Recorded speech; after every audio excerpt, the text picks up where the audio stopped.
just can't wait to be king. Meanwhile, I can kind of wait for this movie. Yeah. So, welcome back to StillerBros at the Movies, where today we're talking about the sequel to a movie we did not really like all that much 5 years ago when we saw it. We liked it well enough because it was a shot-for-shot remake of The Lion King. So we liked The Lion King, so we just liked seeing The Lion King again. But this is the Mufasa, The Lion King, the sequel to The Lion King. But like we were just saying, the 2019 Lion King, of which this is a sequel, was basically a shot-for-shot remake of the original 1994 Lion King, but it felt a lot like the soul kind of got ripped out just so that they could make a shot-for-shot remake of the Lion King. But at the same time, that thing made over $1 billion. For 4 years, that movie has been the highest-grossing animated movie of all time. Until this year, when Inside Out 2 beat it. So, the fact that they were going to make a sequel to this when they hadn't made a sequel to most of their live-action remakes is something that just kind of happened. Now, Disney has been talking about making sequels to their live-action remakes that were successful for a while. Were talking about Beauty and the Beast in the immediate aftermath. They were talking about Aladdin in the immediate aftermath. But they've never actually done it until now. This one actually surprisingly had a lot of push, probably specifically because this one they didn't need to worry about getting human actors too involved in it because, hey, we can just animate the lion a little differently this time. So obviously when they started development on this, COVID protocols were still very much in play and they really couldn't make a lot of movies. So they were like, let's rush this in. And so they got some pretty interesting stuff, including getting a lot of the original cast from the last one back.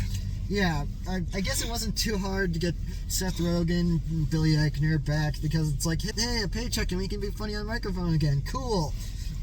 Donald Glover and Beyonce, well, maybe they just couldn't afford to have them for a while. Then they brought back John Carney and a couple other members of the cast. But then they had to bring in a new cast because, this is a sequel and a prequel. Because prequels about the origin story of characters famously voiced by James Earl Jones in classic movies always turn out the best. Can't wait till we get a prequel to Field of Dreams. But the thing of it is that this movie was announced as a prequel pretty early on.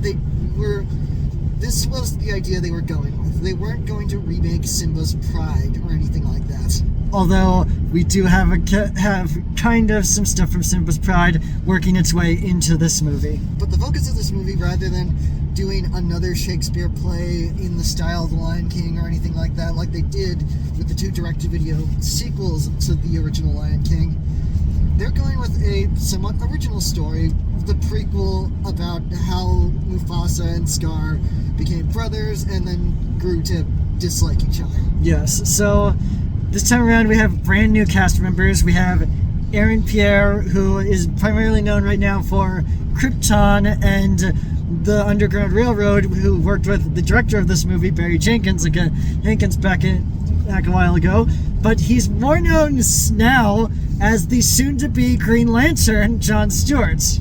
And then we've got Kelvin Harris Jr., who is probably best known, at least to us, for his role in the Peter Dinklage movie Cyrano a few years back. Yes, and just kind of an interesting little tidbit is that these two guys have worked together before, as on the latest season of Genius, where they played Malcolm X and Martin Luther King Jr. But the whole idea of making a prequel to The Lion King is just basically let's just make money off of this thing that made $1 billion the first time, and also let's make it one of our big holiday movies this year because, oh look, Christmas time is almost here. So this time around we have brand new songs from Lin-Manuel Miranda. If there's any reason that we're going to see this movie instead of just kind of ignoring it like we did stuff like Dumbo, it's the words Lin-Manuel Miranda.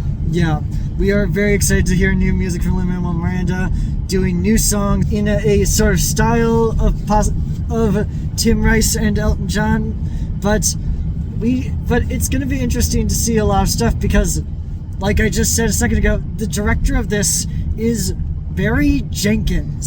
So Barry Jenkins is kind of well known as a director, but not for like big action blockbusters or anything like that. No, he's an Academy Award-winning filmmaker. He won an Academy Award for Best Adapted Screenplay, and of course the infamous 2017 Oscar snafu of Moonlight, winning Best Picture over La La Land, but having that whole debacle happen on stage. Yeah, it really does kind of suck that La La Land and Moonlight are two well-regarded movies that will always have this thing over their heads of, it's not that Moonlight won the Oscar that was the upsetting part for everybody. It's the way that it was presented to the public that, oh, for a second, the La La Land was going on their victory lap, but oops, somebody got handed the wrong envelope, and now they have to go over this whole thing after the guys from La La Land just finished their speech.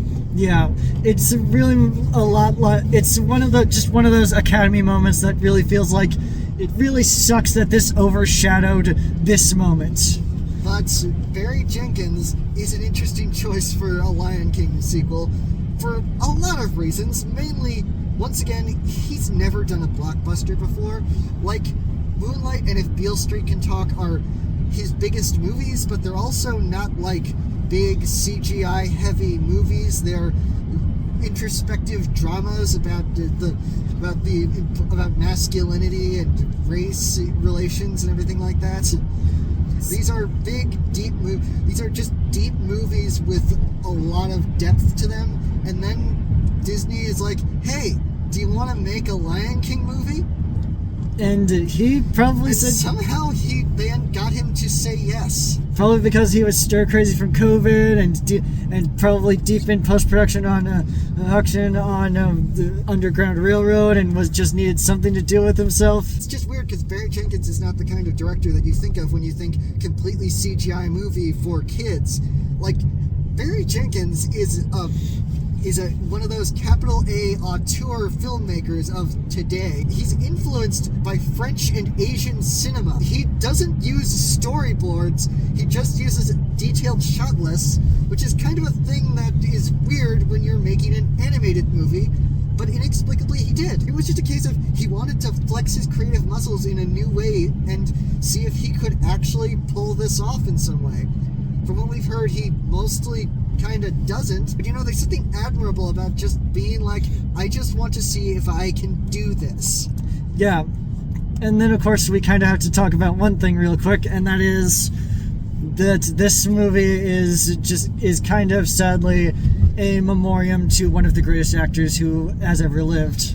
James Earl Jones, we lost you this year, and it's just so sad that maybe it's not sad that you did get to see that, but because it's like, it's not your movie. It's just basically we're making a Mufasa movie, and But it's just kind of sad to know that James Earl Jones is gone, and that this kind of came out. But this also did get the opportunity to at least be dedicated in his memory. Yeah, but yeah, this is interesting. Like, we're not guys who hate the Disney live action remakes. We think that there's some good things in them here and there. Some are obviously awful, like the Pinocchio one, that we will always say the Pinocchio one is probably the absolute worst. Yeah, but we've seen a bunch of them. We've seen Peter Pan and Wendy. We've seen Aladdin and The Lion King and Cinderella and Beauty and the Beast, and we liked a lot of those fine. Though I am a little apprehensive about Lin-Manuel Miranda being involved in this live action remake, considering the fact that with The Little Mermaid, his songs ended up being so forgettable that it's just that while I still kind of like them when I think about them, I still have to think really hard to remember what they sound like. But at the same time, we're also geared up to see another one next year. Yeah. because we're kind of interested to see what Lilo and Stitch is going to end up being. But either way, yeah. I guess we'll see how we feel about this. But for right now, spoiler alert, it's probably going to be a meh. Yeah. So, see you after the jump. So, yeah, meh. It was pretty okay. I had moments, but then there's also dumb moments, and then there's also just the things that probably would have been left alone. It's there's a part at the end that kind of got me, but really it's hard to really put into words what doesn't work with it. It feels, I don't know, it felt like it was almost there. It had stuff that was good about it. The thing about it is, for everything that worked about it, there was something else dragging it down. Whether it be them remembering they needed to be a Lion King movie, so they were like, okay, we need to reference this particular piece of the Lion King. Or even just them having to cut back to the framing device, which I honestly think might have been one of the weakest parts of the movie. Yeah.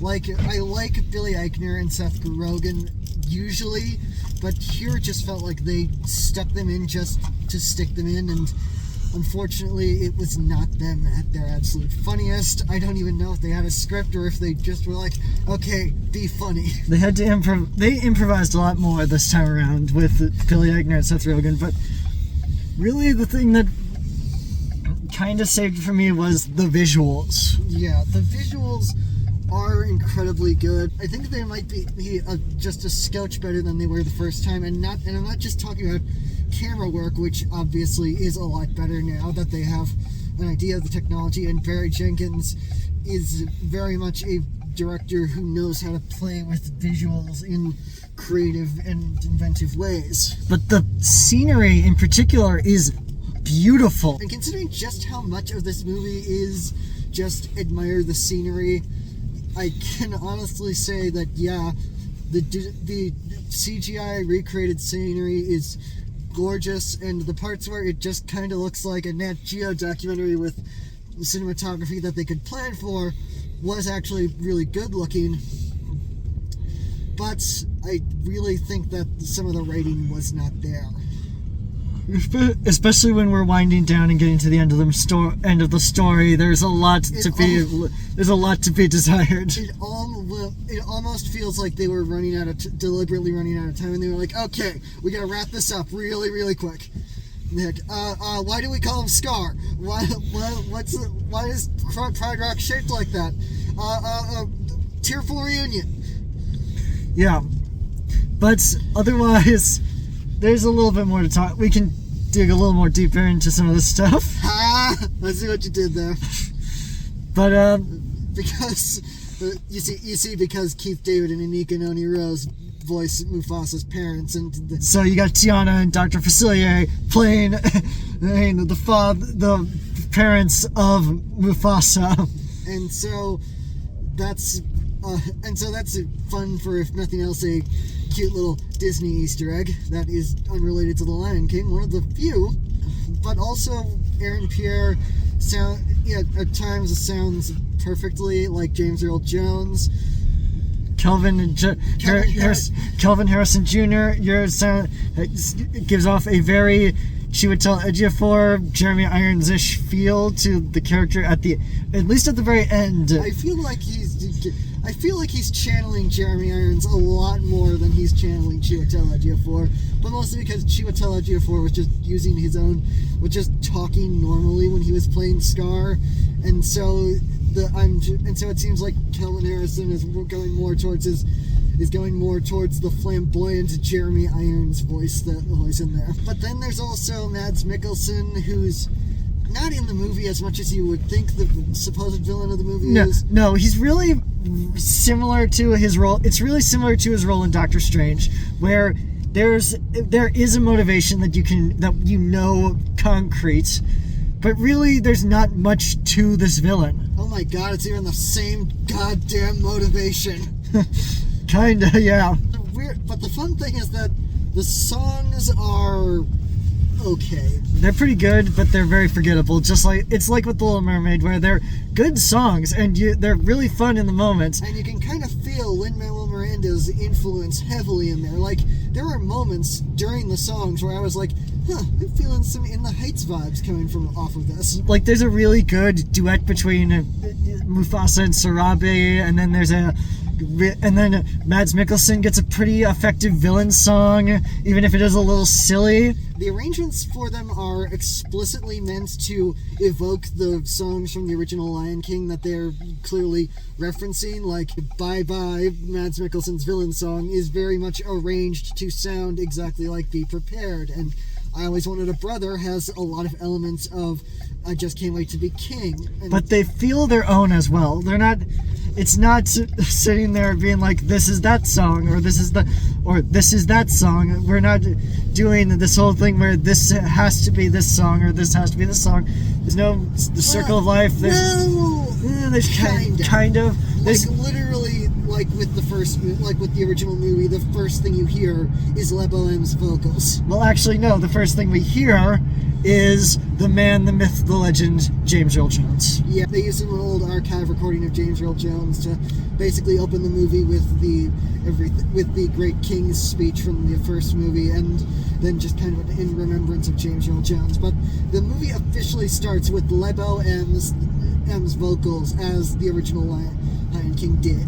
Different vocals, though, not just... They're not just playing Circle of Life again. They're playing a completely different song, but it's still basically, hey, thematic stuff. Yeah, but ultimately, this is a very effective movie. It can get emotionally effective at times, but it's just skirting the line. I wouldn't call it nearly as good as the 94 original, without having seen any of Barry Jenkins' other movies, I probably can't say it's the best. It's probably not going to be his third Oscar nomination in a row. No, but it shows he has chops to do something epic. Epic. I don't think he has any plans on doing anything like this ever again. This was an experiment that he proved that he can actually go out and do something like this. If he does something on this scale again, it's probably going to be a while. But really, a lot of the stuff that happened that is good about this movie is really good. It's the original. And if there's anything good about this movie, it's the original stuff that he played with. And I think it is better than the last movie, just on the merit of it's kind of a different story. We're not doing exactly, almost exactly with the same script that we did with The Lion King. Though, if I were to criticize a couple more elements of the script, it does feel very repetitive. Like, it feels like most of the characters just repeat the same lines over and over and over again, and not in like a thematic, I'm calling back to this way, in a I'm just going to repeat myself kind of way. Yeah, and also because there's a lot less of a diversity of species in this movie. We're mostly focusing on lions this time around, unlike the last one where we're focusing on where we have a lot of different species around, and those are getting their focus. We are spending a lot of time with the lions, so at the beginning it gets a little hard to keep track of who is who. Especially because these are lions supposedly designed to be more realistic, so it's like, which one is which? They like literally at the end. As it goes on, it starts to become clearer. You start to figure out, okay, this one and this one. But there's also moments like at the very end, Sarabi is standing next to a different lioness, and neither of them are talking, so I don't know which one is supposed to be which. Like, the markings that differentiate them are just that subtle. Yeah. Also, it's just weird hearing a guy who's not John Oliver trying to do a John Oliver impression.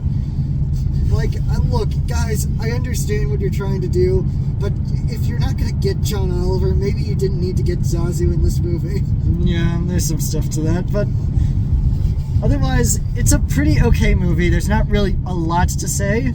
I wouldn't call it... It's definitely not my best of the year, and it's definitely not the worst of the year, but it's just one of those things where it's like, it's probably gonna leave my brain until it ends up on Disney Plus, and even then I probably won't watch it unless it's suddenly like a random day and I'm just like, what else? What here is on here? And then we're just gonna watch it, and then you can just watch it and be like, oh yeah, this was pretty good. Okay, let's go. Okay, we're done now. At the very least, I might visit a couple of the songs from the soundtrack and see if they're still nearly as good. But they'll probably just leave my brain like they have already. Like, I couldn't, like, at this point, I don't even remember how the romance duet sounded. Yeah. But either way, I think Mufasa the Lion King is it's fine, okay, whatever you want to call it. It's pretty okay. I think I liked it more than you, which is always interesting. It's not that I didn't like it, but it's just that it just kind of felt like it was just kind of there. It's not like just nothing but sound and fury. I'm not offended by it or anything. It's just that it's just kind of there. It was up on the screen. It was shockingly short, and I'm not angry that I saw it. Yeah. It's fine. But for right now, that's it. If you be sure to like this video, subscribe to this channel, and don't forget to tune in next time when we cover the third and final Disney musical to come out this season. Bye. All right.